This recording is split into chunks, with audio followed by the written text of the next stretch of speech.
Hello, বাবলিস গার্ডেনে আপনাদের সবাইকে স্বাগত জানাই।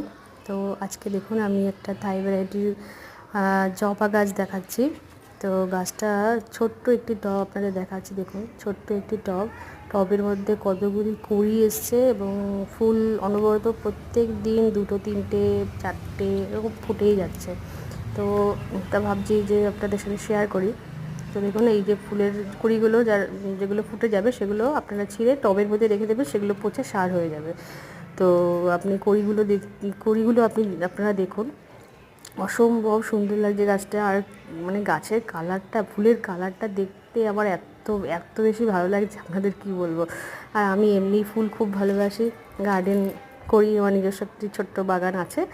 তো দেখুন পরিচর্যা খুবই সামান্য, খোল জল দেবেন, সর্ষের খোল দেবেন, আর ডিমের খোসা, পেঁয়াজের খোসা, কলার খোসা এগুলো দিলেই যথেষ্ট। শুধু গাছকে ভালোবাসতে হবে, এইটুকুই জাস্ট, আর কিচ্ছু না।